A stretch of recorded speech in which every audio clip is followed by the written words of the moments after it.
So who am I and what do I do, which is the big existential question, really. The answer is that I'm Momus, but in itself that's an assumed identity, because that's a minor god from the Greek pantheon, and he was the god of mockery, criticism, and he was exiled from Mount Olympus.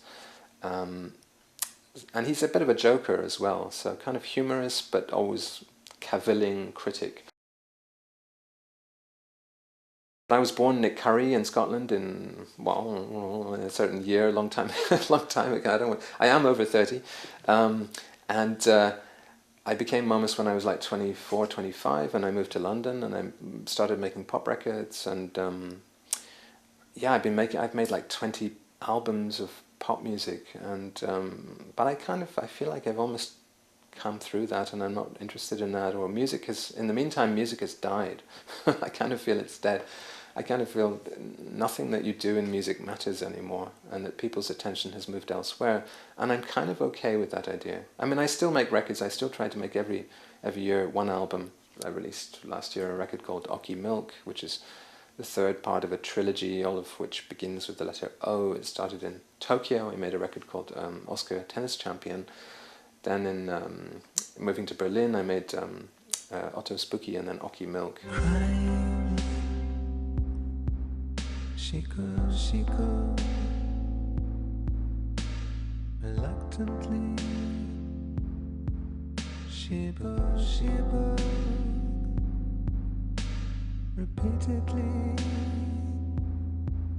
Tabby, just in time. Kitty, hara, hara. Nervous heartbeat. Kira, glitter and sparkle. Other things have started developing, like I'm doing more in the art world now. And I'm personally more excited by what happens in the art world than the music world, because it seems less formatted. This may be an illusion, and it may just be glamour for me. I think it's like the grass is always greener on the other side. I love the stories people tell about themselves, and I love the idea of Scheherazade, and I kind of, if there's one umbrella kind of idea which links all the different things I do, like making pop records or doing performance art or writing a column for Wired or whatever it is, or blogging, it's this idea of someone habitually storytelling. So I had a show in 2005, which was at Zach Foyer Gallery, in which I turned up at his gallery every day. The gallery was empty, and I clipped on this little headphone thing and just told stories with a kind of red hood over my head. I looked like a weird shaman. And Mai Ueda, a Japanese artist, was also there, and she just paced around, wearing stilettos and very short skirts and things. She paced around the perimeter of the gallery singing. So the show was called I'll Speak, You Sing. And we had nothing prepared. We just told stories there every day. And sometimes they fell flat in their face. I mean, it was essential that it could go wrong. It wasn't slick and polished and prepared. And the next year, 2006, I was in the Whitney Biennial. So that was like an unreliable tour thing I was doing there, where I just had to tell stories about the other work in the show every day, again, just turning up every day. So now I find that if people say, do you have an idea for an art show? And I say, well, I have to be there in person, and I have to have nothing prepared, and I have to be doing something every day. If they say no to those conditions, then I don't do it, because it has to be this like Scheherazade-like structure, and it's the same with blogging. It has to be every day. And I kind of never know from day to day what I'm going to do. I love that uncertainty, and that kind of, you're right in the moment, and you have to reach inside yourself and pull something out. Well, the Muses did come and visit me. Well, in fact, no, they didn't visit me. They visited an old lady I happened to hear singing in the forest. Her name is Yuna, and she's known for being the most misanthropic and most illiberal person in the whole of Athens.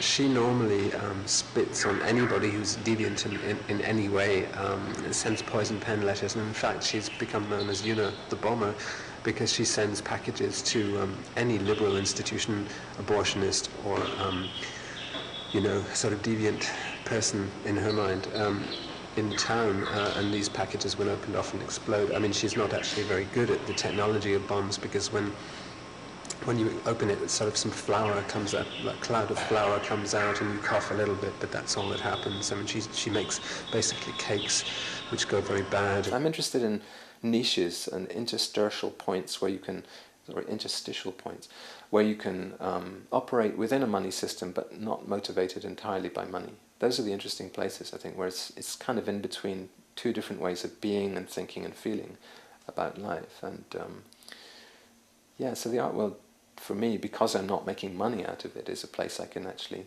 feel very free. Yeah, I actually don't really want to get into the market mechanisms of the art world.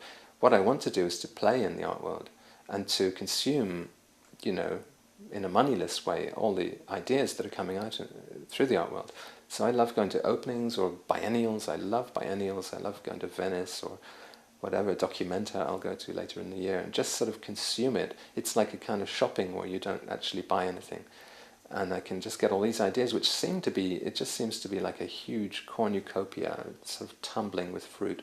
And I can just come along and steal. I think stealing is very important. I mean, as a musician, I've sampled a lot. What makes sampling original is changing the context of something.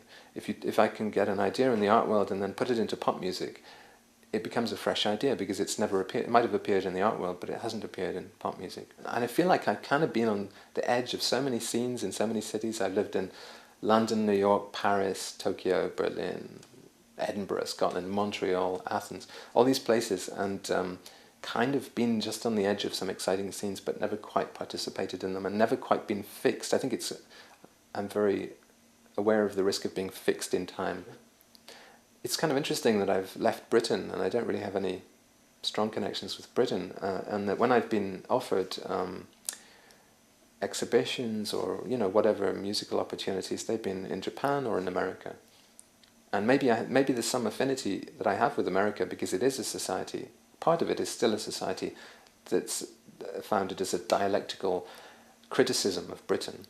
So I kind of, you know, as someone who's criticized Britain a hell of a lot, I know where that's coming from. And I feel part of that. And I feel there is something challenging and aggressive in my work. In a way, I still feel, in an old-fashioned radical way, that there is the man and there is the empire and there is a global monoculture and we have to fight those things. But ultimately what I'm fighting for is diversity. The blog is called Click Opera. The column in Wired is called Momus, and it comes out every 2 weeks. The art show, I don't know, there isn't really another. I was going to be in the Performer Biennial doing a stand-up comedy act in which the jokes weren't funny and didn't make sense, but that was rejected, unfortunately. I'm sure people never tell you what got rejected, but I'm going to be in the States later in the year to address the AGA conference, the American Institute of Graphic Arts in Colorado. I'm meant to be writing some books this year, but I'm being a bit lazy and not writing them. Mainly because I'm too busy blogging. So check out the blog.